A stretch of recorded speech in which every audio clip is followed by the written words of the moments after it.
Bonjour à tous. Vous n'aurez plus rien et vous serez heureux. Cette déclaration est issue du Forum économique de Davos qui s'est tenu en janvier 2021 et qui avait pour but de mettre en place les bases d'une réflexion au sujet de la décennie à venir. Pour ceux qui n'ont jamais entendu parler du Forum de Davos, eh bien c'est un forum économique mondial, une fondation à but non lucratif et aussi une organisation de lobbying dont le siège se trouve à Genève. Le forum est connu pour sa réunion annuelle qui se tient à Davos, en Suisse, et qui réunit ses membres payants. On y trouve des dirigeants d'entreprises, des responsables politiques du monde entier, ainsi que des intellectuels et des journalistes afin de débattre des problématiques les plus urgentes de la planète. Économie, environnement, réchauffement climatique, santé, etc.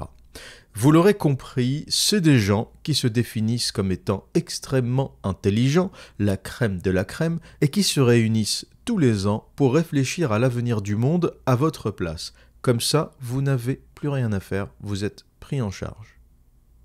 Pour vous donner une idée, voici la liste non exhaustive des participants qui se sont réunis en janvier 2021. L'ex-chancelière allemande Angela Merkel, le président chinois Xi Jinping, le président français Emmanuel Macron, la présidente de la Commission européenne Ursula von der Leyen, Christine Lagarde, présidente de la Banque centrale européenne, le premier ministre indien Narendra Modi, la présidente du FMI Kristalina Georgieva, le premier ministre de Singapour Lee Hsien Loong, et j'en passe. Et dans le contexte de cette pandémie mondiale, il était question de reconsidérer, de revoir, de réinitialiser la façon dont fonctionne le monde afin de mieux préparer l'avenir. C'est ce qu'on a appelé en anglais « The Great Reset ». En français convenable, on traduirait ça par la grande réinitialisation. Et en franglish, cette langue qui n'est ni de l'anglais ni du français, on appelle ça le grand reset. Et vous allez me dire, mais qu'est-ce que c'est que ce truc ? En quoi consiste le grand reset dont tout le monde parle ? J'entends parler de ce truc depuis plus d'1 an et je n'y pige toujours rien. Alors, le grand reset est souvent abordé comme une théorie conspirationniste, ou il est du moins beaucoup abordé dans les milieux conspirationnistes comme un plan secret des élites pour prendre le pouvoir et mettre la Terre en esclavage. Bon, je vais être clair sur le sujet, ce plan n'a rien de conspirationniste et encore moins de secret.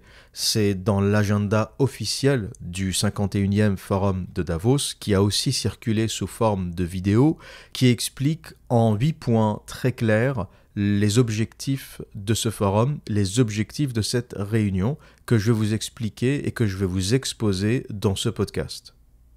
Klaus Schwab, le fondateur du Forum de Davos, en parle lui-même très ouvertement. Il nous dit, ouvrez les guillemets, « La pandémie représente une rare mais très étroite fenêtre d'opportunité pour penser, réimaginer et réinitialiser notre monde. » Fermez les guillemets. Et donc c'est Klaus Schwab qui introduit le terme de grand reset. Et lorsque les choses sont dites officiellement, on ne peut pas parler de conspiration. Je pense qu'on sera d'accord sur le sujet.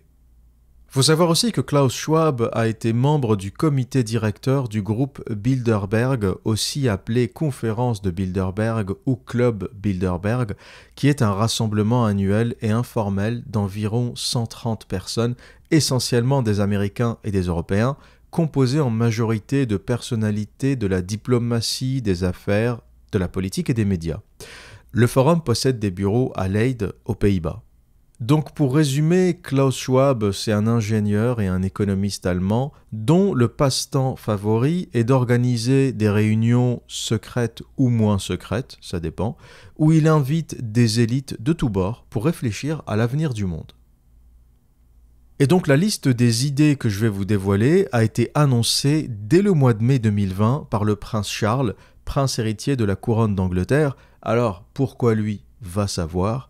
Et cette liste d'idées cherche, écoutez bien, à améliorer le capitalisme grâce à des investissements plus orientés vers le progrès mutuel en se concentrant davantage sur les initiatives environnementales.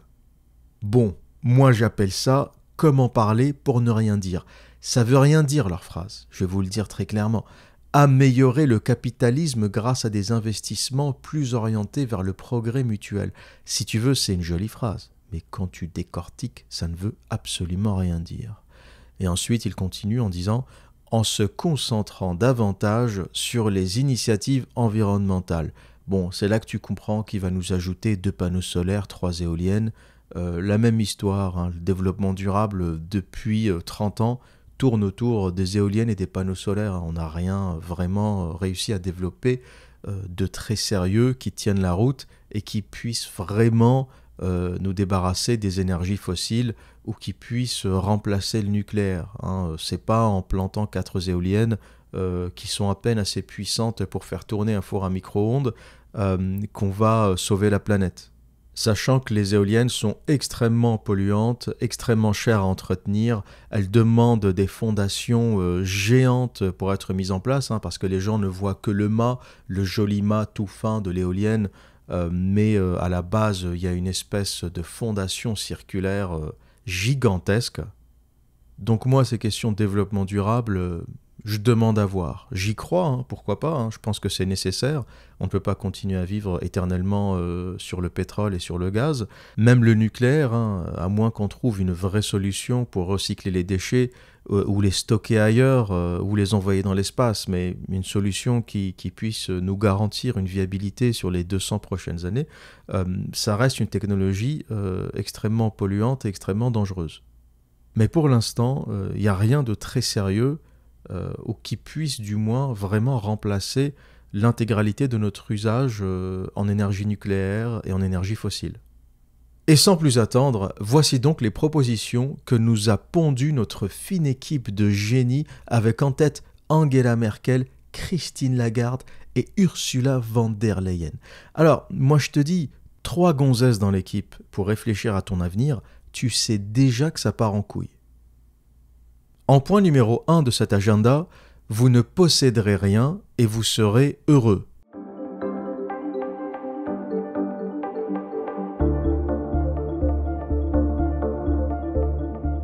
Vous pourrez louer tout ce dont vous avez besoin, logement, voiture, produits en tout genre. Et je reviendrai plus tard sur ce point en particulier que certains ont appelé le néo-féodalisme et qui est, à mon sens, un terme plus approprié que le communisme. En point numéro 2 de cet agenda, les USA ne seront plus la première puissance mondiale, nous allons donc vers un monde multipolaire.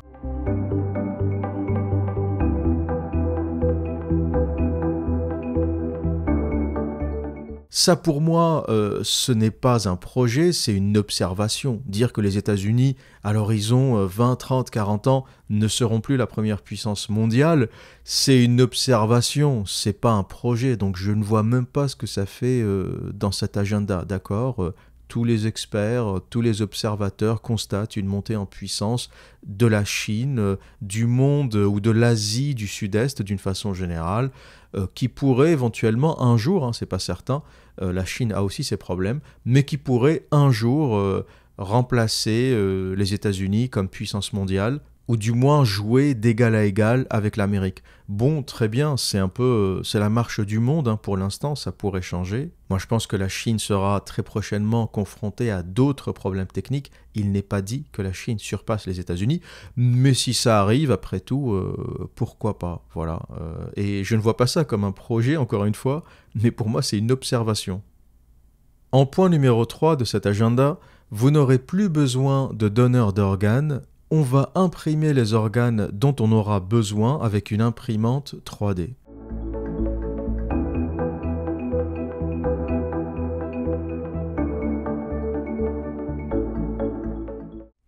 Et là, honnêtement, on est dans le foutage de gueule intégral. C'est vraiment du n'importe quoi. Imaginez qu'on va imprimer des organes avec une imprimante 3D. C'est vraiment une insulte à tous les gens qui travaillent sur des projets sérieux de culture d'organes en laboratoire, par exemple. Ça, c'est des projets qui tiennent la route. On pourrait éventuellement imaginer un futur où on aurait dans des laboratoires, on pourrait faire pousser des cœurs, des foies, des organes en tout genre, qui serviraient aux transplantations. Mais parler d'imprimante 3D, c'est vraiment se foutre de la gueule du monde. il y a peut-être des gens naïfs qui n'y connaissent rien, qui vont se dire ah tiens ça c'est génial, c'est le futur, il y aura des imprimantes 3D avec lesquelles on va réussir à imprimer des cœurs ou des foies ou des reins, peu importe. Mais honnêtement, je trouve que ce troisième point de leur agenda, c'est du foutage de gueule à tous les niveaux.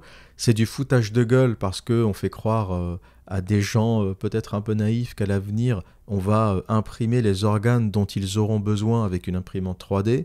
Et c'est du foutage de gueule et une insulte à tous les biologistes sérieux qui, eux, travaillent sur des alternatives, mais qui sont plus de l'ordre de la culture d'organes en laboratoire que de l'imprimante 3D. Ça, c'est encore... l'histoire de l'imprimante 3D, c'est encore une connerie sortie de la tête d'un mec comme Klaus Schwab ou de la fine équipe Christine Lagarde, Ursula von der Leyen.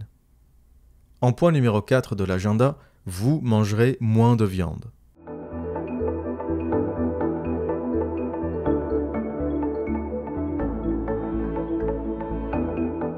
Et vous remarquerez que c'est toujours la même rengaine, c'est toujours les mêmes sujets, développement durable, consommation de viande, égalité homme-femme, c'est toujours les mêmes histoires qui reviennent à leurs agendas, à croire que c'est les seuls problèmes qu'a l'humanité. Tu vois que c'est quand même un agenda qui a été produit par une équipe de milliardaires. Dans la liste, il n'y a pas la question de la malnutrition, il n'y a pas la question de la malbouffe.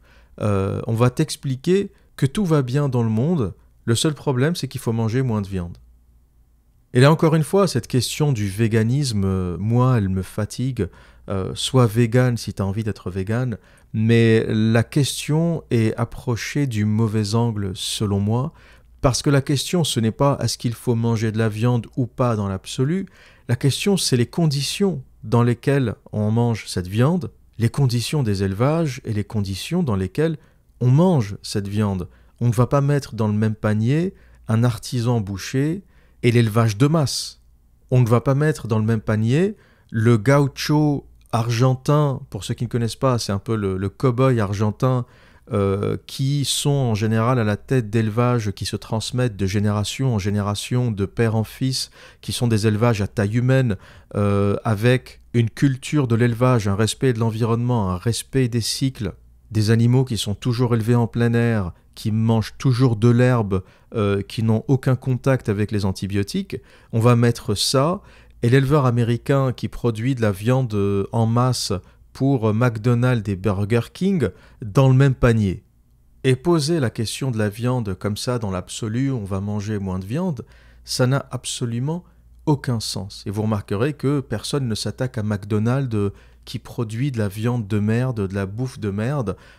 Quand des véganes manifestent en France, elles manifestent devant une boucherie, tu vois. Elles vont emmerder l'artisan boucher qui vend quelques kilos de viande à ses clients qu'il connaît depuis plusieurs années, une viande souvent de qualité qu'il a choisie, qu'il a sélectionnée. Elles vont manifester devant un artisan boucher et tu ne les verras jamais manifester devant un McDonald's ou un Burger King.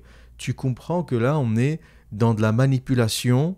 On va prendre des véganes féministes, ça marche souvent ensemble, complètement écervelés, avec un quotient intellectuel de 75.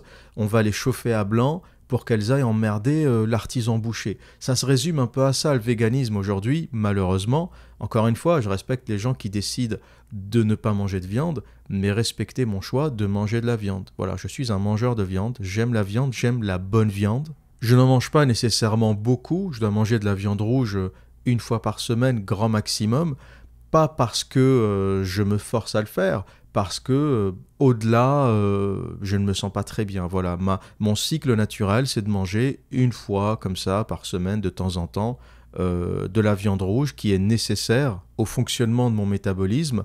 Mais j'estime que si j'en mange plus, je ne me sens pas très bien. C'est difficile à digérer, c'est pas facile à digérer la viande rouge. Et si vous en mangez 3, 4, 5 fois par semaine, ça risque de vous faire du mal. Mais encore une fois, il n'y a pas de bien ou de mauvais dans l'absolu. Tout est une question de bon sens. Et moi, je crois en la liberté individuelle et je crois à une forme d'équilibre qui s'installe assez naturellement. Et encore une fois, le problème de la viande, c'est pas l'artisan boucher, c'est la production de masse, c'est les McDonald's, c'est les Burger King qui font de la viande de merde, qui vendent de la viande de merde et qui en vendent beaucoup plus que n'importe quel artisan boucher partout dans le monde. En point numéro 5 de l'agenda, 1 milliard de personnes vont migrer en raison des changements climatiques. On doit donc mieux les intégrer et les accueillir.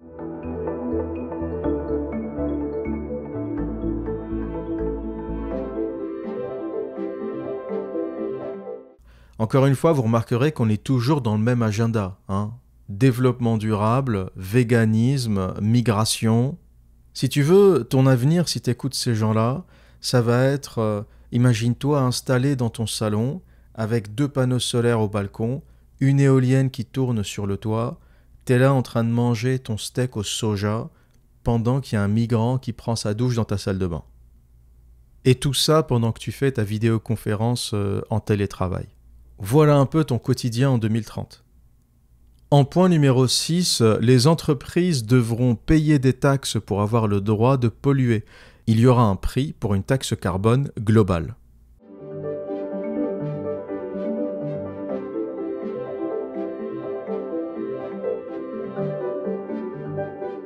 Et vous voyez encore une fois qu'il ne s'agit pas de limiter les émissions de CO2, mais de payer une taxe pour avoir le droit de polluer. C'est extrêmement pervers comme raisonnement. On nous explique qu'il y a trop de CO2 et qu'il faut réduire nos émissions, mais on ne va pas réguler les émissions. Ce qu'on va faire, c'est qu'on va permettre aux entreprises, aux industriels de polluer. Cependant, ils devront juste s'acquitter d'une taxe pour pouvoir le faire. Et les industriels ne sont pas cons. S'il y a une taxe pour produire, ça sera automatiquement répercuté sur le consommateur. Un industriel ne perd pas d'argent. Il n'est pas fait pour perdre de l'argent. Il n'est pas con. Donc finalement, cette taxe carbone, c'est un prétexte pour les États qui sont de plus en plus gros, de plus en plus lourds, qui coûtent de plus en plus cher, d'extraire encore plus d'argent. Il y avait une chose qu'on n'avait pas encore taxée, c'était l'air. Jusqu'à présent, on n'a jamais taxé l'oxygène, on n'a jamais taxé l'air qu'on respire. Eh bien, petit à petit, on arrive vers une taxation de cet espace. On arrive à une taxation du vide, à une taxation de l'air, à une taxation de l'environnement qu'on respire. Et la perversité de ces choses-là, c'est que c'est toujours vendu comme étant dans l'intérêt commun. On va expliquer à monsieur, madame Michu, on fait ça dans votre intérêt pour limiter les émissions de CO2, comme ça vous respirerez un air d'une meilleure qualité, comme ça on ralentira le réchauffement climatique qui a toujours bon dos. Mais la réalité de ce qui va se passer, c'est que les émissions de CO2 vont être taxées, les industriels ayant un coût de production supérieur vont le répercuter sur leurs produits, et finalement c'est le consommateur qui va payer à la fin. Donc c'est toujours le consommateur qui paye tout, qui paye la TVA, qui paye les taxes en tout genre, qui paye le prix des matières premières qui augmente. Donc tout ça, ça sera au final une taxe que va payer le consommateur, et ce n'est qu'une taxe supplémentaire pour permettre aux États mafieux de continuer à fonctionner. Dans les États mafieux, j'inclus aussi les États d'Europe et d'Amérique du Nord, hein. La seule différence entre les républiques bananières d'Afrique ou d'Amérique latine et les républiques bananières d'Europe, c'est que la république bananière occidentale est un peu plus subtile. Voilà, c'est pas le gros dictateur qui va voler de l'argent dans les caisses, c'est un peu plus subtil, c'est de la taxation, c'est un fardeau fiscal qui est de plus en plus lourd, c'est de la captation des ressources, mais d'une autre façon. En point numéro 7 de cet agenda, vous devriez vous préparer à aller sur Mars et préparer notre rencontre avec une vie extraterrestre.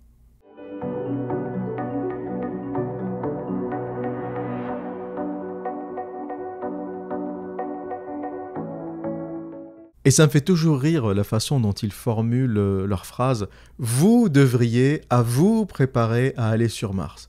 Je me dis, mais pourquoi c'est pas Christine Lagarde qu'on envoie sur Mars? Pourquoi c'est moi? Tu vois, parce que ces milliardaires, ils s'incluent pas dans l'humanité. Tu vois, vous allez sur Mars, on va vous envoyer. Mais non, allez-y sur Mars. Moi, personnellement, Mars, ça ne m'intéresse pas. Je n'ai pas envie d'y vivre.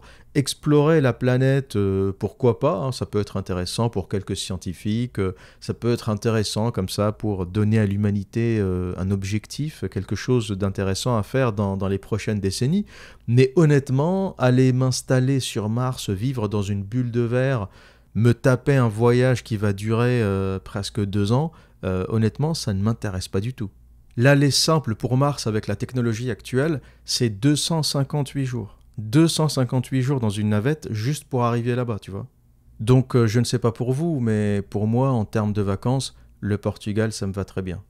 Tu vois, j'ai pas besoin d'aller sur Mars, je passe une petite semaine à Nazaré à regarder l'océan, ça me suffit. La Terre, c'est très bien, hein, t'as pas besoin d'aller... c'est déjà... on est adapté, ça fait des millions d'années que ça fonctionne, on y est bien, on mange bien, on respire. Pourquoi aller se faire chier dans un caillou où l'atmosphère est irrespirable, où il n'y a pas une goutte d'eau? Faut arrêter de déconner, quoi. Donc moi je dis, si on doit envoyer quelqu'un sur Mars, faut commencer par Christine Lagarde et Klaus Schwab. Ils y vont, ils nous disent comment ça se passe, et si ça se passe bien, peut-être qu'on suivra. Et pour finir, un 8e point très énigmatique de cet agenda qui nous dit « Les valeurs du monde occidental auront été testées jusqu'au point de rupture ».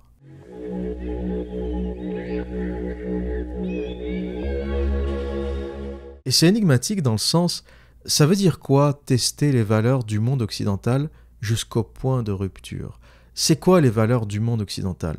La liberté de penser, la liberté de parole, la liberté d'entreprendre, la démocratie. On est en train de nous dire que toutes ces valeurs seront testées jusqu'au point de rupture.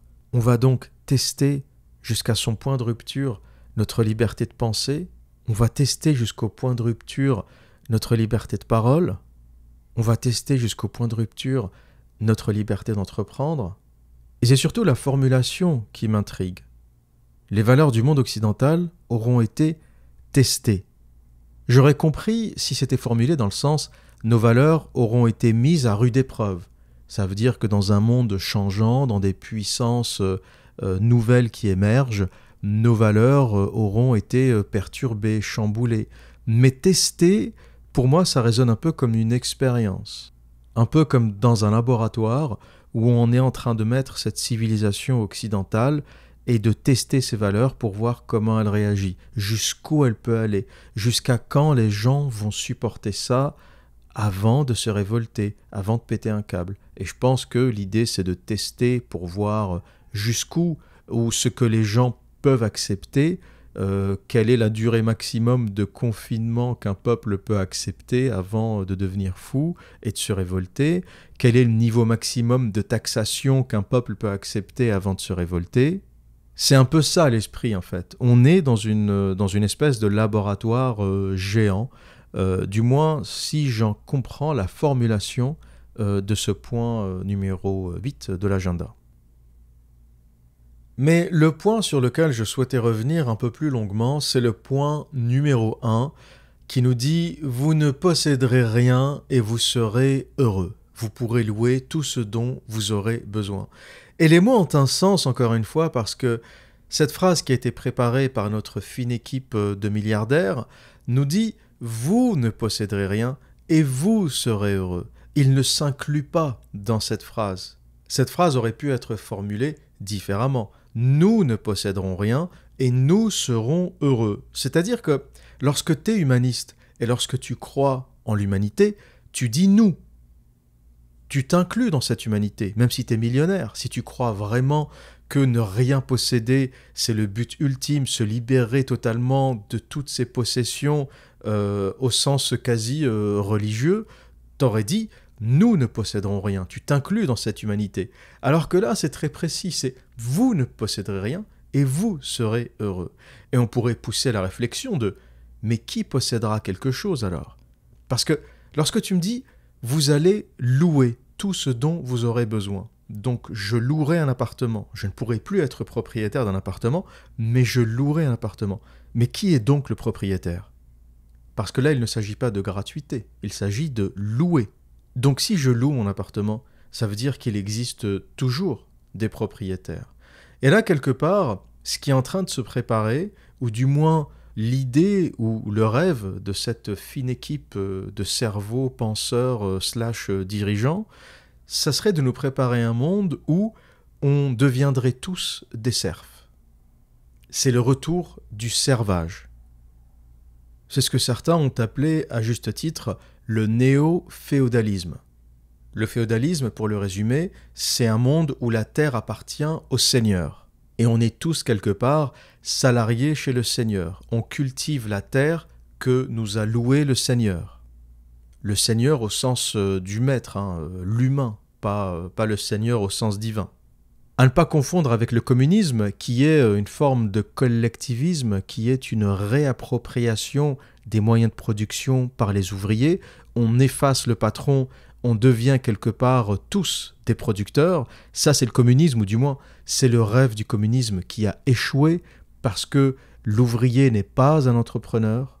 Si vous prenez n'importe quelle usine et vous la mettez entre les mains de ces ouvriers, elle fera faillite en quelques mois. L'ouvrier n'est pas un entrepreneur, il est ouvrier pour une raison.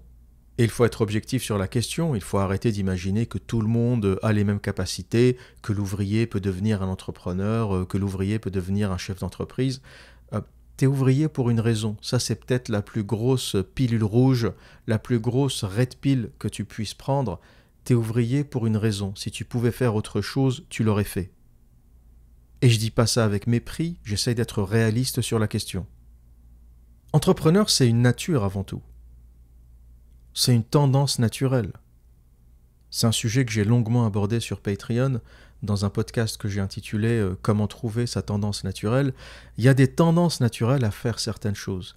Et pour être entrepreneur, pour être un entrepreneur authentique, il faut avoir une tendance naturelle à supporter la pression, à supporter le stress. Un entrepreneur, c'est quelqu'un qui peut ne pas être payé pendant 6 mois. Et il faut arriver à dormir la nuit quand ça t'arrive. Tu as des clients qui mettent du temps à te payer, tu factures. À un moment, tu as 50 000, 60 000, 100 000 balles de facturation et donc d'argent potentiel, mais il n'y a rien qui rentre. Et un entrepreneur, c'est quelqu'un qui doit arriver à dormir la nuit en sachant qu'il n'a pas encore été payé par ses clients. Alors que le salarié, tous les mois, il sait qu'à la fin du mois, il y a un salaire qui tombe. Tu as très très peu de risques. Et quelque part, la rémunération, elle est fonction du risque. En anglais, on dit « high risk, high reward, low risk, low reward ». Risque élevé, rémunération élevée, risque bas, rémunération basse.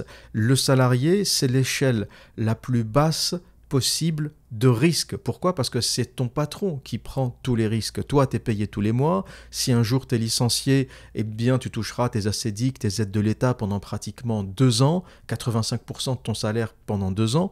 L'entrepreneur ne connaît rien de tout ça. Si tes clients ne te payent pas, il n'y a pas d'argent qui rentre, c'est terminé. Si tu es au chômage, il n'y a pas d'aide sociale. Quand tu veux acheter une maison, les banques ne te prêtent pas. Ou du moins, c'est beaucoup plus compliqué. Tous les gens, tous les indépendants qui m'écoutent, tous les gens qui travaillent à leur compte et qui ont essayé d'avoir un prêt bancaire ou un crédit bancaire pour acheter une maison, savent de quoi je parle. Il faut justifier de 3 ans de chiffre d'affaires, faut avoir des revenus plus élevés que ce qu'aurait pu avoir un salarié. On est identifié comme étant à risque, donc les taux de crédit sont beaucoup plus élevés, sont plus élevés que ce que pourrait obtenir un salarié. Donc cette histoire de l'entrepreneur, c'est un méchant capitaliste qui se fait de l'argent sur le dos des pauvres, c'est un mythe. Il y a une poignée d'industriels, une poignée de grands entrepreneurs, de grands capitalistes qui entrent dans cette case. Mais c'est une infime minorité. Le quotidien de 90% des indépendants, c'est la galère. Et les revenus qu'ils ont en plus par rapport à un salarié, eh bien c'est simplement la compensation du risque. La compensation du risque, la compensation des heures travaillées. L'indépendant travaille beaucoup plus que le salarié. Et l'idée de penser que le salarié peut faire le travail, ou du moins celui qui a une tendance naturelle au salariat. Il y a des gens comme ça, c'est pas un jugement de valeur. Il y a des gens pépères, même dans mon environnement, il y a des gens qui me disent « moi je pourrais pas faire ce que tu fais ». Des gens qui me disent « moi ça me va très bien, mon salaire, ma retraite, je suis géré ».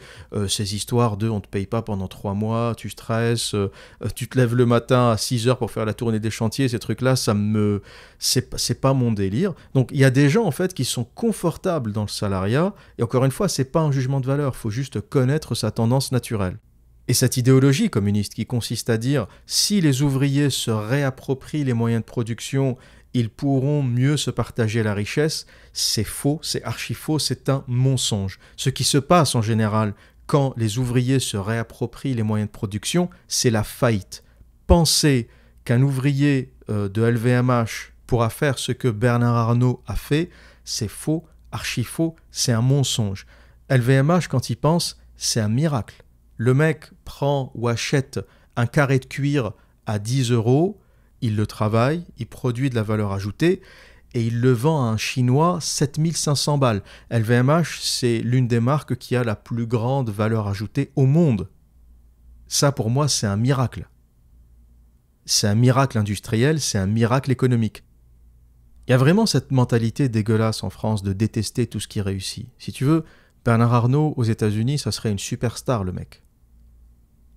Il ferait des conférences, il ferait le tour des universités, ça serait un dieu vivant, le mec. En France, il est détesté. Il est tellement détesté qu'il ne fait pas de conférences. Je me suis toujours dit, mais pourquoi Elon Musk, Steve Jobs, Warren Buffett font les tours des universités, ils parlent aux jeunes étudiants, ils racontent leurs expériences, ils essayent de les motiver, de leur parler de leur parcours, de leur donner des conseils de vie. Et en France, tous les gens qui ont réussi se planquent. Ils se planquent parce que c'est mal vu d'avoir réussi. Le seul truc que tu fais en fait quand tu as vraiment réussi, c'est de te barrer, c'est de te sauver. D'abord tu te sauves parce qu'il y a le fisc qui vient frapper à ta porte tous les matins. À peine tu as gagné du fric, on commence déjà à te casser les couilles. Et tu te sauves parce qu'il y a aussi la mentalité. Les gens ne t'aiment pas. Les gens ne t'aiment pas. T'as beau être l'une des plus grandes entreprises au monde, t'as beau être la seule entreprise qui fait du profit quand la terre entière se casse la gueule. Vous imaginez, en 2009, la crise économique, toutes les entreprises se sont cassées la gueule, la bourse s'effondre. T'as une boîte pendant 10 ans qui n'arrête pas de faire du fric en 2009, en 2010, en 2011, en 2012. C'est LVMH. Le monde crève la dalle et Bernard Arnault vend des sacs à 7500 balles à des centaines, à des milliers de Chinois, de Chinoises en l'occurrence. Résultat, c'est l'homme le plus détesté de France. Et pour conclure sur ce point, c'est pour ça que le communisme est un mensonge absolu, c'est faire expliquer aux petits ouvriers, vous allez voir, lorsqu'on aura viré les patrons, on sera mieux entre nous, on gagnera plus d'argent. Mais non, lorsque vous aurez viré les patrons, ça sera la misère, vous allez bouffer des cailloux. Parce que cette idée de répartition des richesses, elle est basée sur quoi? Elle est basée sur la richesse. Avant de répartir les richesses, il faut les créer. S'il n'y a plus de création de richesses, vous allez vous répartir quoi? Des pierres, du sable, du gravier, vous allez vous répartir quoi? Quand des politiciens communistes comme Mélenchon prennent la parole, il faut plus de répartition de richesses, il faut prendre plus d'argent. Oui, mais il faut le prendre à qui? Il faut le prendre aux riches. Et tu crois que le riche à la base c'est un con? Le mec, s'il a ce niveau de réussite, c'est qu'il flirte au moins avec les 120, 130 de quotient intellectuel. Tu crois vraiment qu'il va se laisser enculer par un communiste comme toi sans réagir et sans parler? Donc ce qui va se passer si tu continues à emmerder les seuls qui produisent de la richesse, c'est qu'ils vont partir. Une fois que tous les gens seront partis, eh bien tu te partageras la richesse équitablement si tu veux. Le seul problème, c'est qu'il n'y aura plus de richesse. Le projet de quelqu'un comme Mélenchon, lorsque tu le ramènes à sa substance, c'est de se partager des cailloux. Ceux qui font que le système social est possible, c'est ceux qui payent des impôts. Si les plus gros payeurs d'impôts commencent à se barrer, on verra ce qui restera à partager. Voilà un peu où l'équation du communisme est complètement flinguée. Et n'en déplaise à certains, ceux qui créent la richesse, c'est les entrepreneurs. Et si cette classe d'entrepreneurs doit fuir, eh bien on verra à quoi ressemblera ce monde communiste. C'est quelque chose que Ayn Rand a très bien expliqué dans son roman Atlas Shrugged. Je ferai un podcast pour en parler. C'est un livre assez conséquent, c'est un vrai pavé le truc. J'ai besoin d'un peu plus de temps pour pouvoir le faire. Mais ça explique un peu une fiction où tous les riches se sauvent, ils quittent la ville, ils quittent le pays parce que ça devient invivable, cette dérive du capitalisme vers le communisme, et on voit un peu à quoi ressemble le monde quand les riches sont partis. Et sans surprise, lorsque le créateur de richesse part parce qu'il est détesté, parce qu'il est taxé, eh bien on voit la société s'effriter, s'effondrer, parce que tu les aimes ou tu les aimes pas, c'est eux qui font le monde. T'as beau les détester, sans eux, le monde, le système social, la civilisation occidentale n'existe plus. Et pourquoi je pense que cette idée de ne rien posséder et de tout louer est dangereuse? Parce que posséder des biens, c'est la possibilité de devenir rentier. Et encore une fois, dans la société française, le terme de rentier est extrêmement galvaudé parce qu'on associe rentier à parasite. Alors que rentier, c'est simplement quelqu'un qui vit de sa rente.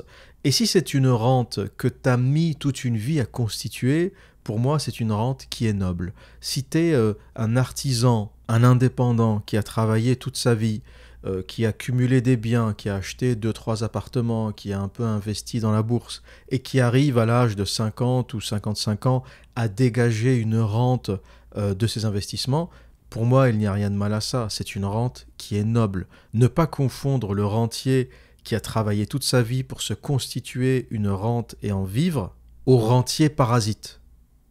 Et vous allez me dire, mais c'est quoi la différence? C'est quoi le rentier parasite? Je vais te donner un exemple très clair de rentier parasite, François Hollande. François Hollande a une retraite qui flirte avec les 35 800 euros. Alors, certains ont remis ces chiffres en cause, les amis de François Hollande un peu partout dans la presse ont dit non, non, non, ces chiffres sont faux, etc. Mais je vais vous donner un peu la liste des retraites que touche François Hollande. On pourra pinailler sur les chiffres, etc.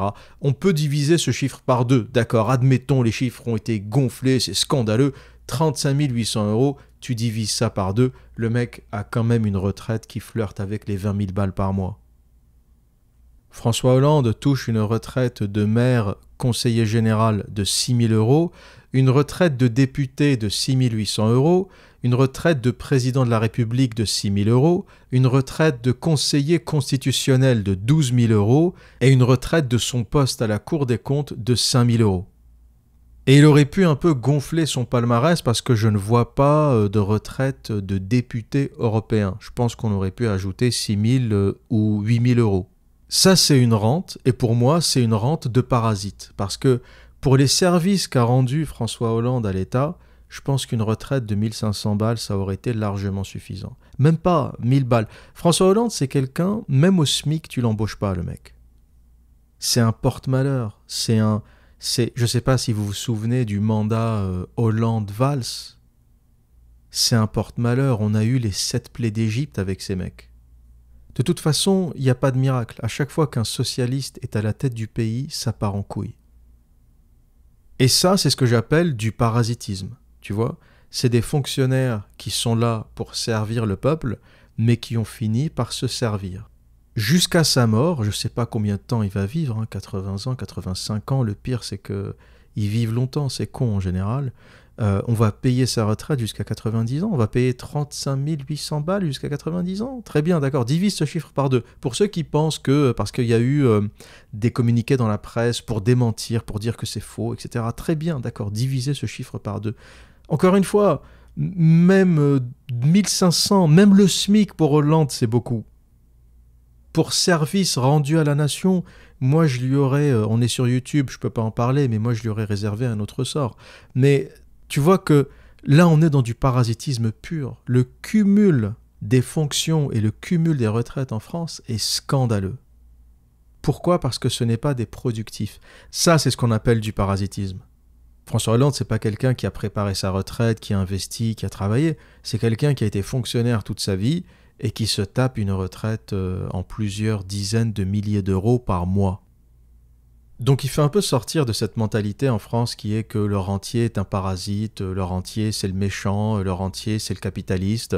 Il y a des rentes qui sont nobles, la rente de l'indépendant qui a travaillé toute sa vie pour se la constituer, la rente d'un maçon, d'un carreleur qui s'est pété le dos pendant 20 ans, 30 ans, 40 ans sur des chantiers, qui a réussi grâce à son travail à acheter un peu d'immobilier, à investir un peu d'argent et qui à son vieil âge vit de cette rente. Ça c'est une chose. Et il y a les rentiers parasites, les rentiers notamment ceux qui tirent une rente de l'État, qui ne sont pas des productifs, qui sont des parasites, qui n'ont jamais créé un seul emploi de leur vie et qui touchent des retraites qu'aucun indépendant touche. Il y a combien d'indépendants, il y a combien de travailleurs indépendants en France qui touchent 35 000 balles de retraite par mois? Faut arrêter de déconner quand même. Même un chirurgien cardio-thoracique ne touche pas 35 000 balles par mois à sa retraite. Le mec, toute sa vie, il a fait des opérations à cœur ouvert, il a sauvé des vies, il a passé sa vie à étudier 12 ou 13 ans pour devenir chirurgien cardiaque. Même ces mecs-là, ils ne touchent pas 35 000 balles par mois à la retraite. C'est qui Hollande pour toucher ça? De quel droit? Sur quelle base? Pour quel service?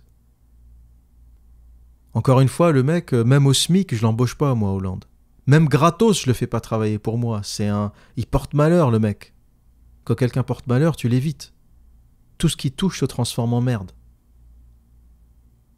Et donc, empêcher la propriété privée, c'est empêcher de devenir rentier. Parce que le but ultime de devenir rentier, c'est quoi? C'est pas rentier pour devenir rentier, c'est s'affranchir de l'État. C'est avoir une rente, un revenu qui ne vient pas ou qui ne dépend pas d'un patron ou de l'État ou d'un emploi salarié ou d'une retraite d'État. C'est la liberté de pouvoir arrêter de travailler à 50 ans. Par exemple, je suis en train de me constituer une rente, ça n'a jamais été pour devenir riche, je n'ai jamais voulu vraiment devenir riche. Ce qui m'intéresse, moi, c'est le concept de liberté financière. C'est l'idée de pouvoir, un jour, m'arrêter de travailler si j'en ai envie, ça ne risque pas d'arriver, tout simplement parce que j'aime travailler, j'aime maintenir une activité, mais une fois que tu as des revenus passifs, tu peux choisir la façon dont tu veux travailler, tu peux choisir la façon dont tu vas travailler. C'est ça qui fait toute la différence. Quand tu n'as pas besoin de forcément travailler pour avoir un revenu,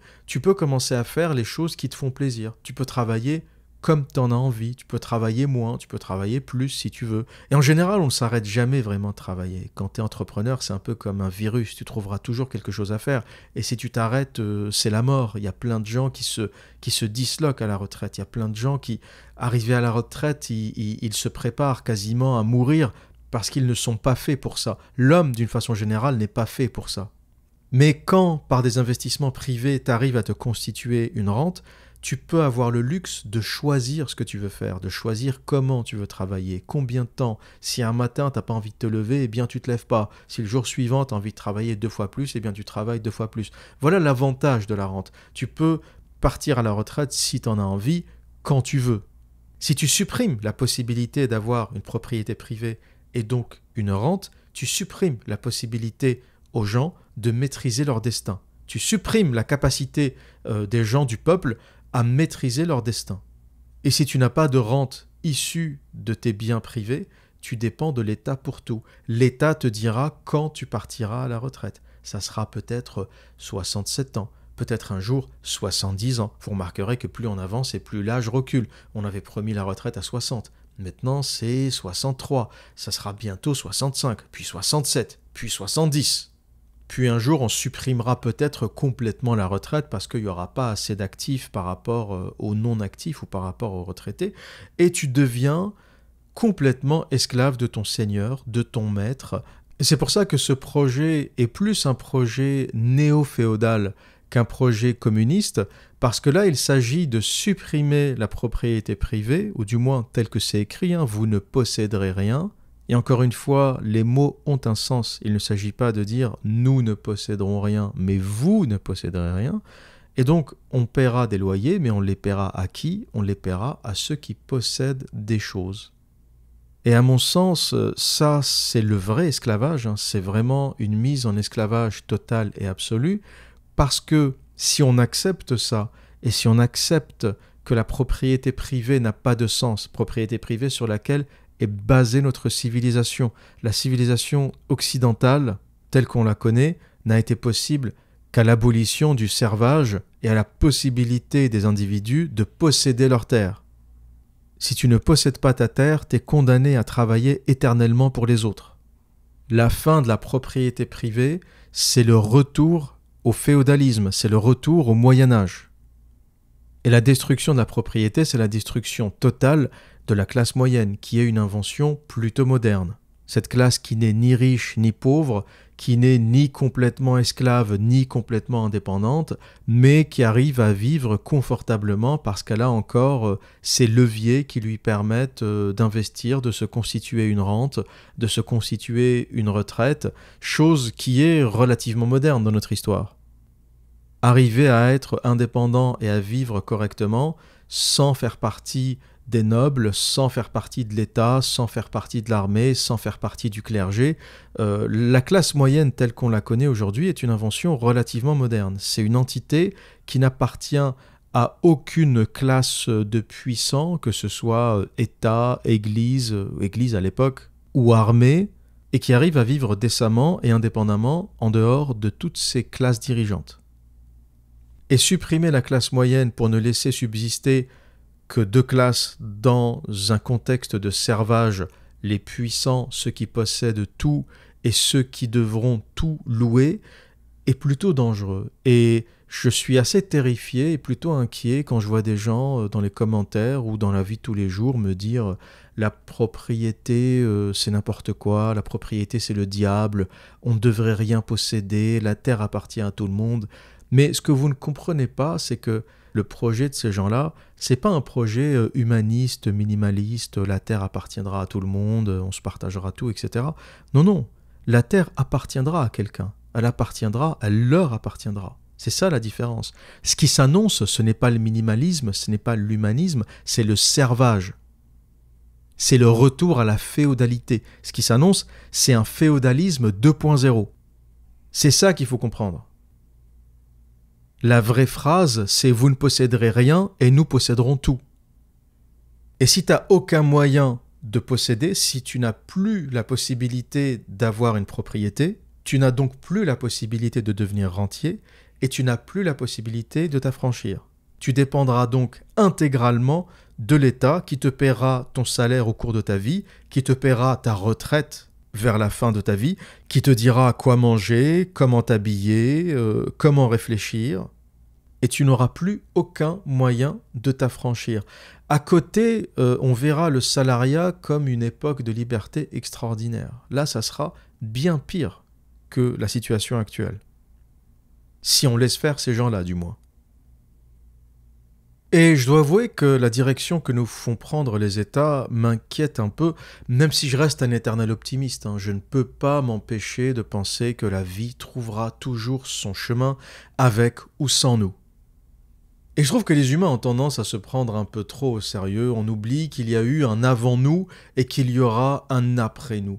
Vous savez, je vois l'humain un peu comme juste une parenthèse dans un cycle continu de la vie et il disparaîtra comme ont disparu les espèces avant nous. Vous savez, les dinosaures aussi se prenaient au sérieux, des gros lézards qui se baladent comme ça sur la Terre comme si de rien n'était et bam, une météorite dans ta gueule.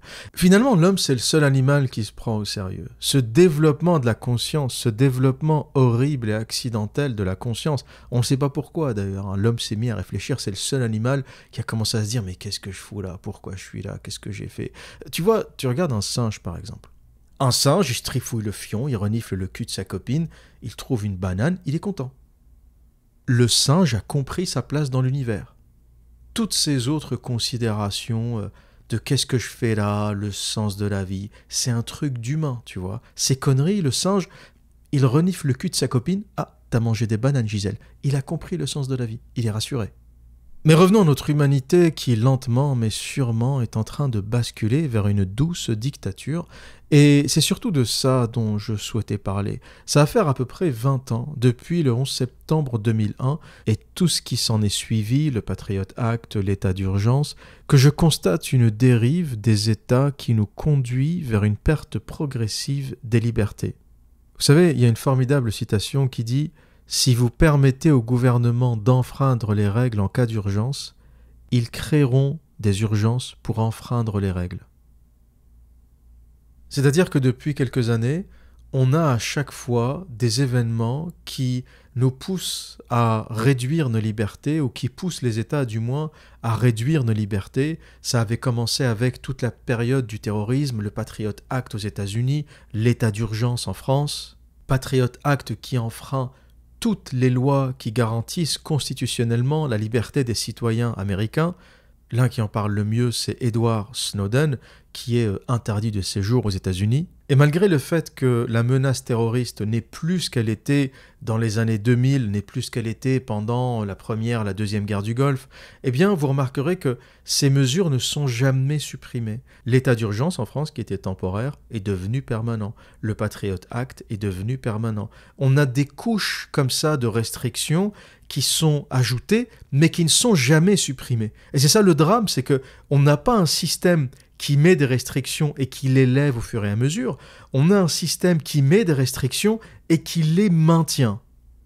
Je vais vous donner un exemple, l'histoire des bouteilles d'eau qu'on ne peut plus prendre dans les avions. Ça aussi, ça correspondait aux années 2000, 2001, 2002.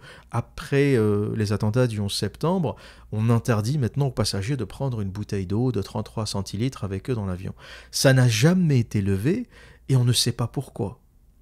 On a des scanners performants qui peuvent faire la différence entre de l'essence, des explosifs et de l'eau.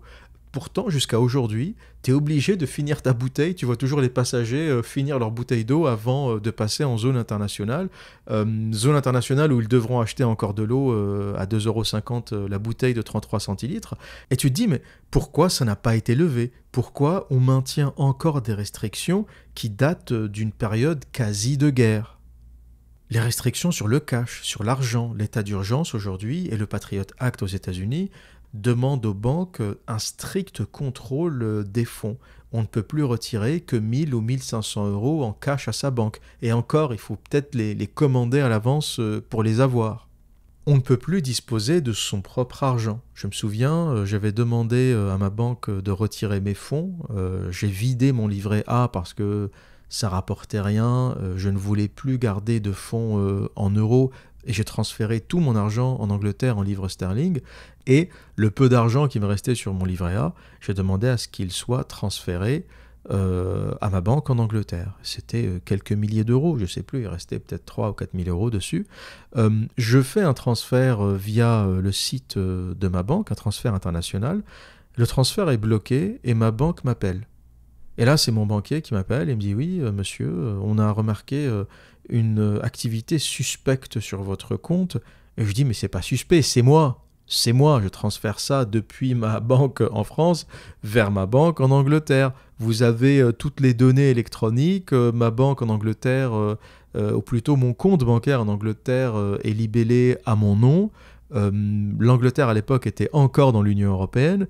Donc je comprends pas, moi je pensais qu'il y avait un libre mouvement des capitaux, c'est quoi votre problème ? Il me dit ah non, on voulait juste s'assurer, vous savez, c'est les nouvelles restrictions, les nouvelles règles, à partir d'un certain montant, on est obligé de contrôler qui déplace l'argent. Et je me suis dit, mais c'est incroyable d'atteindre un tel niveau, c'est-à-dire que j'ai pas déplacé 1 million, on parle de 3 000, 4 000 balles, quoi, c'est pas, faut se calmer 2 secondes.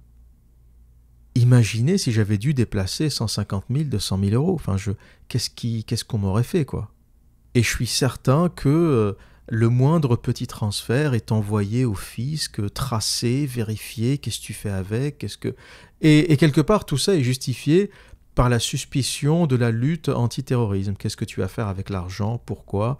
Et j'avais demandé à mon conseiller bancaire qui m'avait appelé, je lui ai dit, mais simple curiosité, je veux savoir... pourquoi vous posez cette question ? Le montant n'est pas énorme, c'est un transfert bancaire, c'est même pas du cash. Hein. J'ose même pas imaginer si j'avais débarqué à ma banque pour demander 4000 balles en liquide. Je sais même pas comment ils m'auraient reçu, tu vois, ils auraient appelé Interpol. Donc je demande, simple curiosité, j'ai rien à cacher.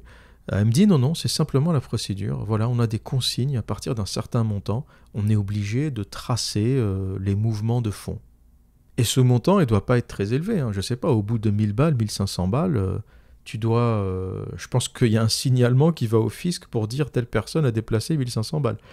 C'est assez effrayant, c'est assez inquiétant de savoir qu'on est en train d'atteindre un niveau de contrôle absolu. C'est ce qui explique aussi en partie le succès des crypto-monnaies, même si ça me désole de voir que cette technologie est tombé dans le domaine de la spéculation, ça ressemble plus à un casino qu'autre chose. Hein. Il n'y a plus personne qui prend ça vraiment au sérieux.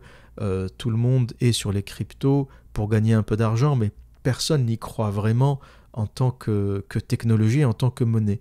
Alors que le vrai potentiel de ça, c'est justement de pouvoir déplacer son propre argent au travers des frontières sans aucune restriction. Si j'avais déplacé 2 millions d'euros d'équivalent en Bitcoin, personne ne m'aurait appelé. C'est un peu la puissance, c'est un peu ce qui a fait le succès du Bitcoin. C'est que t'as pas un connard de conseiller qui t'appelle quand tu déplaces 1000 balles, tu vois. Tu peux déplacer tout ce que tu veux. Tu peux déplacer 2 milliards d'euros en Bitcoin sans que personne ne t'appelle. Alors, les transactions sont enregistrées, hein. Faut pas déconner, le Bitcoin, c'est pas anonyme. Une bonne équipe d'informaticiens te retrouve sur la blockchain, hein. C'est pas sur des gros volumes comme ça, tu ne passeras jamais inaperçu. Mais c'est un niveau d'anonymat qui est quand même un peu supérieur à ce que tu peux avoir avec ta banque. Et c'est un peu la raison qui a rendu la crypto-monnaie, et notamment le Bitcoin, célèbre, c'est cette liberté de déplacer son argent. Et honnêtement, si les crypto-monnaies étaient plus stables et n'étaient pas tombées dans ce domaine spéculatif un peu inutile, contre-productif. Ça ne sert pratiquement à rien aujourd'hui. C'est un grand casino. J'ai pas envie d'y mettre les pieds pour l'instant parce que c'est vraiment un casino, quoi. Entre les shitcoins, les projets à droite à gauche qui n'aboutissent à rien, c'est une perte de temps. Les technologies ne sont pas suffisamment performantes à mon sens. Il y aura peut-être une qui émergera, qui éclatera toutes les autres, c'est fort probable. Mais en tout cas, ça ne sera pas le Bitcoin. Quand je fais l'analyse du Bitcoin, lenteur incroyable, frais de transaction extrêmement élevés, instabilité, très haut volume de spéculation, trop de whales. Les whales, c'est les baleines, c'est les gros détenteurs qui arrivent à manipuler les marchés. Donc, elle n'est pas assez décentralisée au final. Elle est techniquement décentralisée, mais tu as tellement de gros porteurs qui peuvent déplacer le marché et spéculer qu'en fait, elle n'est pas décentralisée. Il y a une dizaine, peut-être une centaine de personnes qui détiennent la majorité des bitcoins. Mais en tout cas, l'idée est séduisante, hein. L'idée est là, l'idée est séduisante. À chaque fois que je vois les difficultés que j'ai à déplacer de l'argent de la zone euro vers la zone sterling ou de la zone euro vers la zone dollar, franc suisse, il y a toujours quelque chose, quoi. Il y a toujours un signalement. Dès que c'est un montant un peu élevé, il y a toujours quelque chose qui se passe au niveau des banques, au niveau des systèmes de paiement. Et ça, c'est assez nouveau, c'est depuis le Patriot Act, et c'est justifié par le contrôle du terrorisme, par le contrôle des mafias, par le contrôle de toutes les transactions illégales, alors que les plus grandes mafias, c'est eux, quoi. Les plus grandes mafias, les plus grands mafieux sont au gouvernement, font partie du gouvernement. Et la tendance inquiétante, c'est qu'il y a des restrictions qui ne sont jamais levées. Si les restrictions étaient levées, ça ne me dérangerait moins. Si on m'avait dit, très bien, il y a un état d'urgence, on est attaqué, il y a du terrorisme, il faut le constater, d'accord, très bien. Je joue le jeu, 1 an, 2 ans, on passe la crise, et ensuite on revient à une situation normale. Mais ce qu'on peut constater, c'est que toutes les restrictions cumulées sur les 20 dernières années n'ont jamais été supprimées. Et c'est ça le danger, c'est qu'on n'a pas un système qui crée des lois, qui crée des restrictions et qui les purge au fur et à mesure, qui met à jour le système pour qu'on n'ait que les lois qui font sens à un instant T. On cumule des lois pendant des années, on ne les supprime jamais. Et quand tu fais le cumul de tout ça, eh bien ta vie devient insupportable. Des petites choses qu'on pourrait considérer comme anecdotiques, la bouteille que tu ne peux même pas, la petite bouteille d'eau de 33 centilitres que tu ne peux même pas emmener en zone internationale, à des restrictions plus lourdes, des restrictions bancaires, des difficultés à retirer ton propre argent, ton cash, de l'argent que tu as gagné honnêtement et durement, de l'argent sur lequel tu as déjà payé des impôts, et bien même ça, on va te faire chier pour pouvoir en disposer librement. Et bien sûr, on a maintenant la restriction des restrictions, c'est la dernière couche qu'on a ajoutée à la restriction de nos libertés, eh bien c'est le pass sanitaire. C'est la vaccination qui n'est pas obligatoire, mais avec toutes les restrictions qu'on est en train d'imposer, c'est quasi obligatoire, hein. Tu ne peux plus te déplacer librement sans, à un moment ou un autre, avoir à présenter ton pass sanitaire qui va devenir bientôt le passeport vaccinal. Ça fait longtemps qu'on parle de ce terme, eh bien ça sera bientôt mis en application, le passeport vaccinal qui quelque part sera un peu comme une carte d'identité qui te permettra d'accéder ou pas à certains endroits. Et la question que je me pose, comme toutes les restrictions qu'on a mis en place pendant les 20 dernières années, c'est est-ce que ça ne risque pas de devenir permanent? Ça, c'est ma grande inquiétude, c'est que est-ce que toutes ces restrictions qui ont été mises en place pour lutter contre cette grippe pulmonaire, est-ce qu'elles seront un jour levées? Est-ce que le masque ne deviendra pas permanent dans les espaces publics, dans les espaces publics clos? Est-ce que la question de la vaccination ne va pas devenir permanente? Est-ce qu'il ne faudra pas faire tous les ans des vaccins constamment? Voilà, ça sera comme ça. Avec les débordements associés, vous savez qu'en Australie, il y a des camps d'internement pour la quarantaine. Alors officiellement, c'est pour les nouveaux arrivants qui entrent en Australie. Vous êtes mis en quarantaine avant de pouvoir vous déplacer dans le reste du territoire australien. Par contre, il y a des bavures, il y a des débordements qui ont été signalés, notamment dans la ville de Darwin, dans le nord de l'Australie, où une jeune femme a expliqué qu'elle a été internée dans ce camp en Australie parce que c'est un cas contact.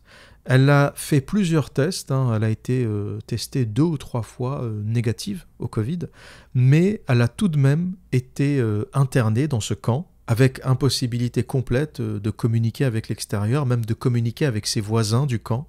Et ça a fait beaucoup de bruit en Australie parce que on a remarqué que ce camp n'avait pas en fait l'usage désigné initialement.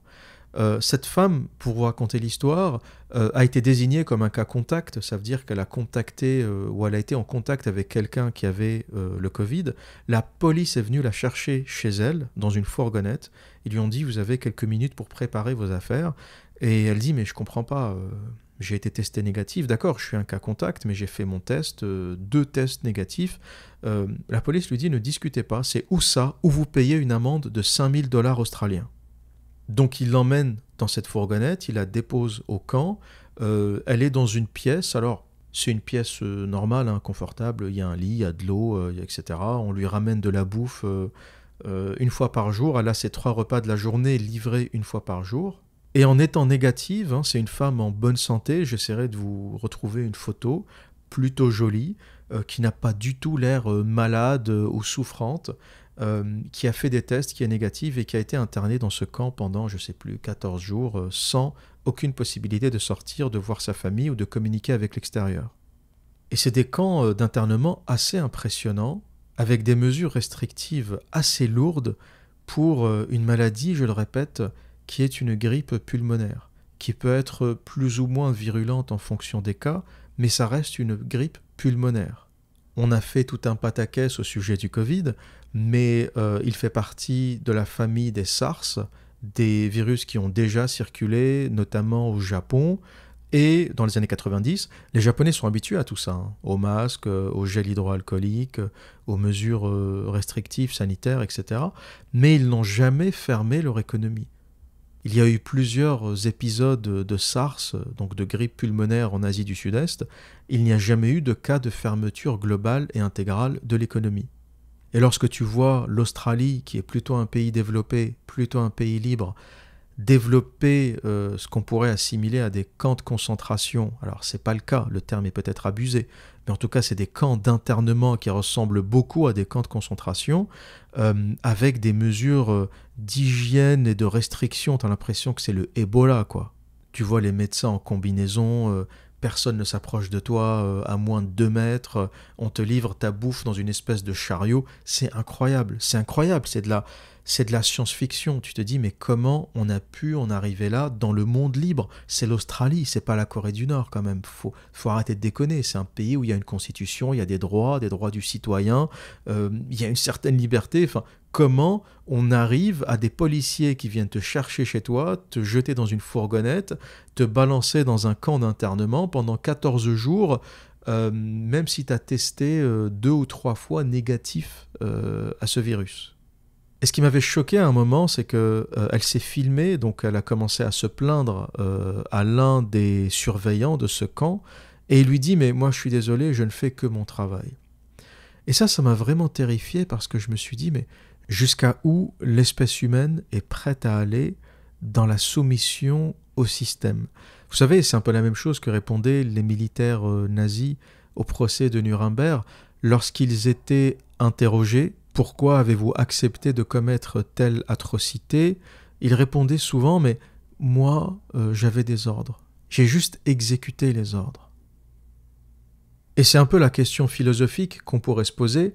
Jusqu'à quel degré l'humain doit-il accepter d'exécuter les ordres ? Même lorsque tu es militaire, même lorsque tu es CRS, même lorsque tu es policier, d'accord, tu es un salarié de l'État, d'accord, tu es soumis à une autorité, mais si cette autorité te dit va cramer un village de 250 personnes, va exterminer un village de 250 personnes, est-ce que tu vas le faire ou est-ce que tu as le droit en tant qu'humain de dire non, ça me dépasse, ça c'est pas pour moi, je refuse d'exécuter les ordres. Et c'est vrai que dans cette situation, on remarque que beaucoup de gens ont accepté d'exécuter les ordres, beaucoup de policiers par exemple ont accepté de surveiller, de contrôler les gens dans la rue avec la fameuse attestation en France. On n'a pas eu ça en Angleterre, hein. La France, ça me sidère quand je vois les choses qui s'y passent. Une attestation où tu dois écrire je sors pour acheter du pain, je sors pour acheter telle chose. C'est pas possible quand même, c'est incroyable. Et d'ailleurs, avec du recul, on pourrait se poser la question de l'efficacité des confinements, l'efficacité de toutes ces mesures. Je parlais la dernière fois avec une personne qui était pour le confinement, qui était pour toutes ces mesures de restriction. Et elle me dit, oui, mais il ne faut pas oublier combien de vies on a sauvées. Et je lui ai répondu, si c'est pour faire de la comptabilité, faisons de la vraie comptabilité. Aujourd'hui, on nous dit, grâce au confinement, on a sauvé, alors je vais donner des chiffres comme ça à la louche, hein, on a sauvé 10 000 personnes, 20 000 personnes. Certains disent 1 million, si ce n'était pas le confinement, il y aurait eu 1 million de morts. C'est un peu des chiffres au lance-pierre comme ça. Et j'ai répondu, mais si on doit faire de la comptabilité, faisons de la vraie comptabilité. D'accord, vous avez comptabilisé combien de personnes, grâce au confinement, n'ont pas été hospitalisées, ne sont pas mortes, etc. D'accord, mais allons jusqu'au bout. Combien de personnes se sont suicidées à cause de cette situation ?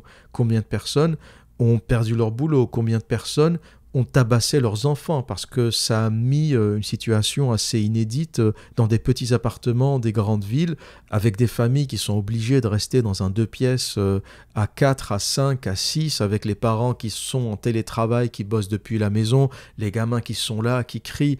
Il y a eu une explosion de la violence contre les enfants dans beaucoup de foyers. C'est un vrai problème. Pourquoi ? Parce que tu laisses des enfants qui ne sortent pas pendant 3 mois, des parents sous les nerfs, tu as tous les ingrédients pour que ça parte en couille. Est-ce que vous avez fait le bilan de tout ça, des personnes âgées, d'accord, qu'on a soi-disant protégées, mais qui ont complètement été isolées de leurs enfants, de leurs petits-enfants. La solitude aussi, c'est un vrai problème. C'est pas uniquement une question de d'accord, t'es pas malade, mais tu peux aussi crever d'autres choses. Donc j'ai envie de dire, si on doit faire un bilan du confinement, faisons un vrai bilan. Allons jusqu'au bout. Comptabilisons les dépressions, les suicides, la violence conjugale, la violence contre les enfants, les accidents domestiques qui ont certainement dû exploser parce que les gens restent à la maison, ils bricolent, ils font des conneries. La majorité des accidents arrivent dans les domiciles, donc plus de temps passé à la maison, c'est plus de potentiel de faire des bêtises, de bricoler et d'avoir un accident. Donc faisons ce vrai bilan et ensuite on pourra dire « Ah oui, ça a été une bonne chose, ah oui, ça a été une mauvaise chose ». Et je pense que si on creuse un peu dans tous les drames qui se sont passés, y compris les divorces, les séparations, qui ont résulté de cette situation de confinement et d'isolement pendant 3 mois, ou plus, à répétition, je pense que le bilan n'est pas aussi en faveur du confinement que ce qu'on pourrait penser. Et pour revenir à cette succession de lois qui s'ajoutent de façon ininterrompue, c'est quelque chose que je vis aussi dans le monde du bâtiment. Vous savez que dans le BTP, entre les lois incendie, les lois PMR pour les personnes à mobilité réduite, les normes thermiques, les règlements d'urbanisme, etc., t'arrives à un moment où tu ne peux plus faire de conception en tant qu'architecte. Vous savez que dans la majorité des cabinets d'architectes, maintenant, on a des logements qui sont dessinés à l'avance. On a des T1, T2, T3 ou F1, F2, F3, donc des logements, 1 pièce, 2 pièces, 3 pièces, qui sont dessinés à l'avance sous forme de blocs et qu'on utilise pour créer des immeubles. Parce que, en fait, dans la conception du logement, il y a tellement de contraintes aujourd'hui. Le cercle PMR d'1,50 m, il faut laisser un cercle, par exemple, dans les salles de bain, un cercle dégagé d'1,50 m qui correspond à la rotation d'une chaise roulante, d'un fauteuil roulant.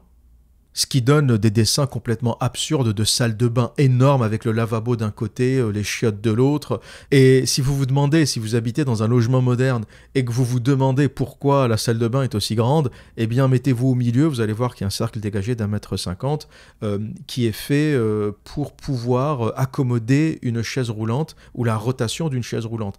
Alors, je ne dis pas que les logements ne doivent pas être adaptés aux PMR, aux personnes à mobilité réduite. Il faut que ce soit le cas.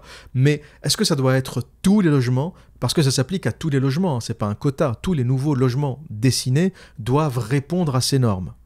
Alors qu'on aurait pu imaginer un quota de 5%, de 10% des logements dans chaque nouveau développement qui doivent être aménagés pour accommoder les personnes à mobilité réduite. Si on ajoute en plus le coût, parce que le problème pour accommoder toutes ces nouvelles règles, eh bien les promoteurs n'ont pas nécessairement plus d'argent, donc ils vont tirer sur d'autres budgets. La qualité des matériaux, la qualité des finitions, déjà qu'on a déjà joué sur la hauteur, 2,50 m, parce que c'est efficace, c'est rentable, ça permet d'utiliser moins de matériaux, alors qu'en réalité, pour qu'un humain se sente bien, il faudrait au moins 3 mètres de hauteur sous plafond. Quand tu rentres dans un logement haussmannien avec 3 mètres, 3 mètres 20, 3 mètres 50 parfois de hauteur sous plafond, tu respires, tu te sens à l'aise, c'est beau, la lumière pénètre dans le logement, c'est une autre expérience. C'est pas la même expérience que de vivre dans un logement moderne avec 2,40 m ou 2,50 m de hauteur. Mais en raison des budgets, on ne peut plus dessiner des logements avec plus de 2,50 m de hauteur sous plafond. En Angleterre, on m'a déjà fait dessiner des trucs à 2,35 m de hauteur, pour vous dire. Faut pas être basketteur pour habiter là-dedans. Et on atteint aujourd'hui, dans la vie de tous les jours, comme dans le cas du bâtiment, à un cumul tel de réglementations que tu ne peux plus rien faire en fait. Le nombre de restrictions est tel. Aujourd'hui, le travail de conception en architecture n'existe quasiment plus. Lorsqu'on me demande de dessiner une barre de logement moderne ou un ensemble de logements modernes, je prends les cellules qui sont déjà dessinées parce qu'il y a tellement de réglementations, incendie, PMR et compagnie, que j'ai très peu de flexibilité en fait. Tous les logements finissent par se ressembler, j'assemble les cellules entre elles et ça me fait un ensemble de logements, quoi. On en est là aujourd'hui. Et ces restrictions ne vont cesser de se cumuler à tel point que les bâtiments modernes seront de plus en plus moches parce qu'on ne dessine plus l'espace, on dessine la réglementation. Voilà comment résumer la chose. Aujourd'hui, un architecte ne dessine plus l'espace. On ne se pose plus la question de l'usage, de la lumière, de la qualité, des hauteurs, des volumes. On ne dessine plus l'espace. On dessine une série de réglementations, ou plutôt, on dessine l'expression d'une série de réglementations. Et si on continue, on finira par revenir au Moyen-Âge, on va retomber dans la servitude, on redeviendra des serfs soumis à nos maîtres, à nos seigneurs, et ça ne sera plus des nobles, ça sera le gouvernement central. Et je vais vous raconter une anecdote qui résume un peu l'absurdité du gouvernement central, la connerie du gouvernement central. C'est une anecdote sublime, je ne saurais pas en retrouver la source, mais ça circule beaucoup dans les milieux de la diplomatie. C'était le ministre de l'économie soviétique qui était en visite à Londres. Donc il est dans la voiture avec le ministre de l'économie britannique, ils sont en train de rouler comme ça dans une rue. Et le ministre soviétique voit une boulangerie parfaitement achalandée avec du pain de toutes sortes, du pain complet, du pain blanc, du pain au seigle, des croissants, des pains au chocolat, des pâtisseries. Il regarde le ministre britannique et il fait « Mais comment vous avez réussi à gérer de façon à ce que vos boulangers sont achalandés? Comment vous arrivez à gérer les quantités pour être sûr que tout est approvisionné? Comment le gouvernement gère tout ça? Comment vous gérez les boulangers ?» Et le ministre britannique le regarde un peu étonné et lui dit « Mais on gère rien du tout. Le gouvernement ne gère pas les boulangeries. Le boulanger est un indépendant qui travaille à son compte, qui connaît ses clients, qui connaît ses quantités, qui s'approvisionne en farine, en produits divers, et il gère son commerce comme il l'entend. » Et le ministre soviétique était choqué à l'idée qu'un boulanger puisse fonctionner sans l'intervention du gouvernement central.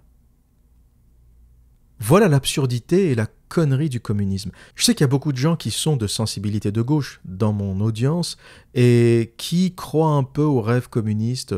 Je reçois des messages qui me disent « À l'Observateur, tu sais, le communisme, c'est pas vraiment ça. Tu te trompes lorsque tu critiques le communisme, c'était pas vraiment ça le projet. » Mais faut être réaliste. Le projet du communisme, c'est le gouvernement central. Ce qui s'est passé dans la petite tête d'un communiste, c'est de penser que l'État central pouvait contrôler une boulangerie, un restaurant, un coiffeur, et que tout pouvait être géré par la planification. C'est l'État central qui dit au boulanger combien de farine il a le droit d'avoir, combien de pain il peut vendre. C'était le rationnement. Ça a conduit à quoi? Ça a conduit à la famine, parce qu'un gouvernement n'a pas la compétence pour gérer une boulangerie. Et c'est un peu la différence entre le capitalisme et le communisme. Peut-être que je devrais faire une vidéo entière dédiée à ça, tellement le sujet est passionnant. Le capitalisme considère que l'individu est responsable, qu'il est suffisamment intelligent et compétent pour gérer ses propres affaires. Le communisme considère, ou le communiste considère que le gouvernement central doit tout gérer, que l'individu est un enfant, que l'individu est un crétin.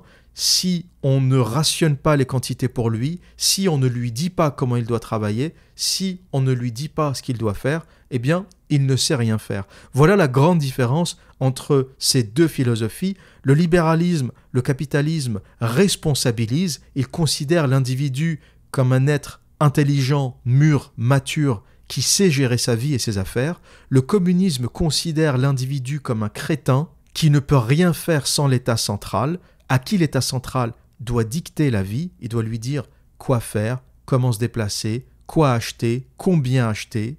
Et c'est un système dans lequel l'individu ne compte pas, c'est le collectif qui compte. Ça, c'est important dans le communisme pour les gens qui se demandent mais comment Staline a pu laisser mourir autant de gens? Comment Staline a pu massacrer autant de gens pour sauver le projet soviétique? Eh bien, pour le soviétique, les gens, ça n'a pas d'importance. Ce qui compte, c'est le projet soviétique.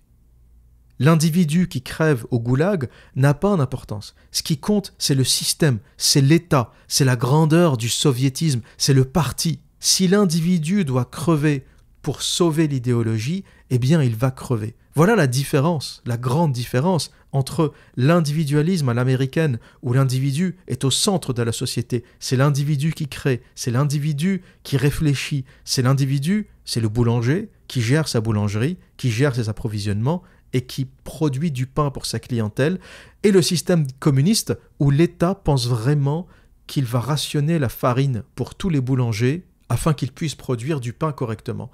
Et on sait à quoi a mené le communisme. C'est pour ça que ça me sidère toujours les gens qui fantasment le communisme. Si c'était une idéologie qu'on n'avait pas essayée, admettons c'était resté dans les livres de Marx, on ne l'avait pas encore tenté, on aurait dit « pourquoi pas ? C'est pas mal cette idée, on aurait pu essayer ». Mais on a tenté le communisme pendant près d'un siècle. Ça a conduit à la misère, à la famine, à la pauvreté. Comment des gens peuvent encore fantasmer cette idéologie? On a essayé et on a échoué. C'est un projet qui a été testé sur des populations à grande échelle. Et on sait ce que ça a produit.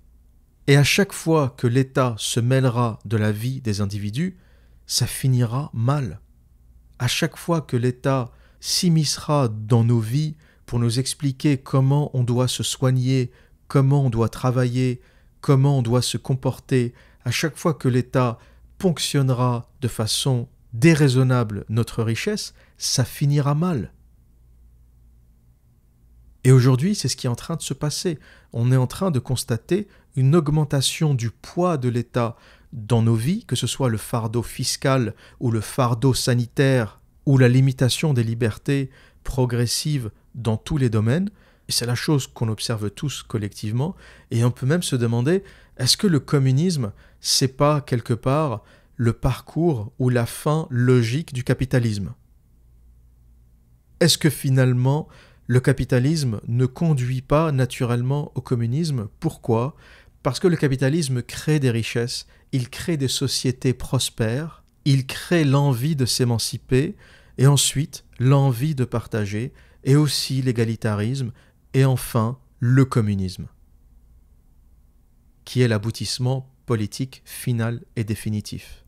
Pour reprendre encore une fois cette phrase, les temps difficiles créent des hommes forts, les hommes forts créent des temps faciles, les temps faciles créent des hommes faibles, et les hommes faibles créent des temps difficiles.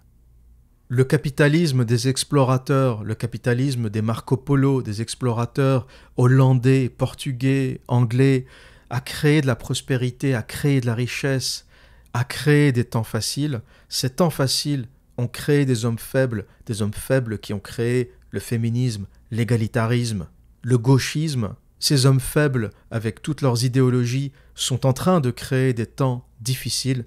Et c'est les temps difficiles qu'on est en train de vivre aujourd'hui, ou c'est du moins le début de ces temps difficiles qu'on est en train de vivre aujourd'hui. Ce qu'il faut espérer, c'est que de ces temps difficiles renaissent des hommes forts qui luttent contre ces idéologies des hommes fragiles. Le communisme, le gauchisme, l'égalitarisme sont des idéologies d'hommes faibles. Lorsque tu veux le partage, l'égalité absolue, c'est que tu es un homme faible. L'homme fort gagne sa vie dignement par son travail. Il n'attend pas qu'on partage équitablement avec tout le monde. Tu te lèves le matin et tu bosses. C'est ça un homme fort. C'est pas quelqu'un qui attend dans son coin que l'État ou je ne sais qui vienne à son secours, comme Lois Lane qui attend que Superman vienne la sauver. Ben aujourd'hui, on est dans une civilisation de Lois Lane. C'est tous des Lois Lane qui attendent comme ça un sauveur. Quelqu'un viendra les sauver un jour. On est passé d'une civilisation de Superman à une civilisation de Lois Lane. Voilà ce que j'avais à dire pour aujourd'hui. Et que dire d'autre ? Eh bien, comme à mon habitude, prenez soin de vous et à très bientôt.